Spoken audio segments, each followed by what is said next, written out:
were chanting in Arabic, Allahu Akbar, Allahu Akbar. And my father and I, as I was holding his hand, were pushed to the front of this crowd. In the center of this crowd was an Arabic woman, dressed just like this, and she was tied up and she was sitting on a box. Next to her was an Arabic man, and he did a traditional Islamic prayer on the floor. And he got up from the floor, and from his side, he pulled out this very long golden sword, and he beheaded the woman. My legs are shaking, and my heart is going fast. And my father said, if you don't listen to the teachings we're instilling in your life, this will happen to you one day.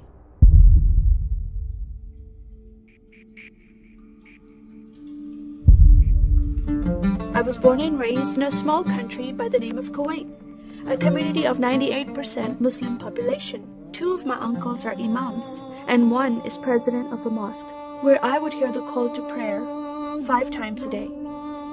As a Muslim, the word Yahudi, which means Jew, was instilled in me as a bad word, as a cuss word. The Yahudis should not exist. They should be killed, and I never thought to question why would I hate them. I never met Jewish people in my life. They never did anything to harm my family. I just hated them. Just the word brought hatred in my heart. It's very important to learn the Quran and the Hadith and even memorize it in Arabic. I even entered a competition where you recite a long chapter in front of Islamic leaders and teachers.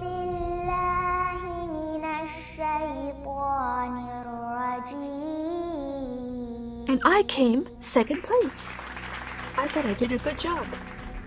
But my father said, no, that's not good enough.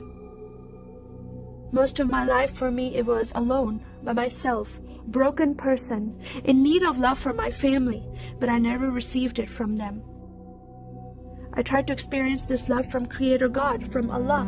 In my prayer times, I lifted up my hands and I cried out to Allah for help. Please have my father stop beating my mother. Please have my father stop beating me. But no help came. God is not a personable God to Muslims. God doesn't say, I love you. Saddam Hussein forces came in the middle of the night and invaded the small country of Kuwait.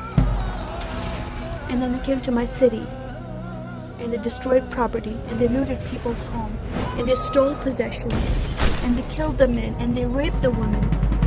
Then we were granted asylum status to stay in the US. My grandmother suddenly got very sick. She had a heart attack and she went to the hospital. And 2 days later, she passed away. I was devastated because I lost my best friend. And this lady approached me and asked me if I was okay.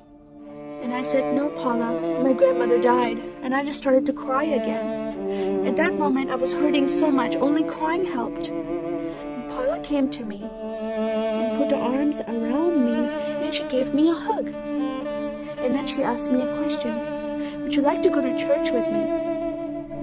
When I walked into this church, I experienced love from these people and acceptance from these people like I've never before. Fellowshipping together.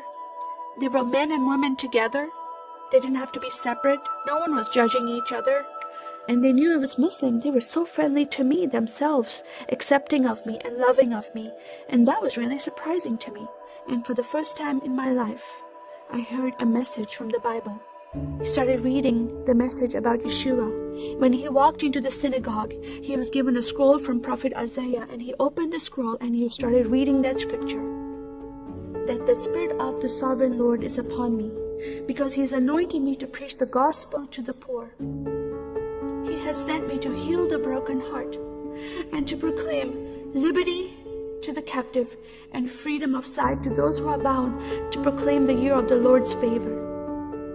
First time I heard these words of freedom and healing and liberty. I'm desperate to be freed from bondage. I was held captive in Islam and I wanted to be freed from that. I was blinded with so much hatred in my heart. The darkness broke from my eyes. The veil came off my heart I knew the decision I was making to leave Islam is a big decision. By Sharia law, Islamic law, it is death penalty. But I'm desperate to know a living God. In that day, I gave my life to becoming a follower of Jesus. This is the God of Israel, God of Abraham, Isaac, and Jacob. And the nation of Israel is God's heartbeat. And I said, God, forgive me. I did not know I hated your people. I love the Jewish people because it's their God, their Messiah that I'm following, and He told me to love them. I never knew what happened to the 6 million Jews that died. I never heard that in Kuwait in history.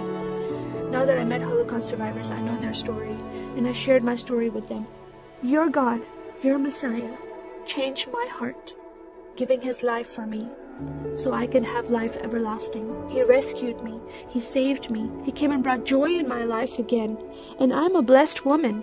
And I start crying, and they start crying. And we are able to relate to each other, and they embrace me, and they love me, and they experience some healing, I believe, when they hear my story. That is a privilege to have that in my life.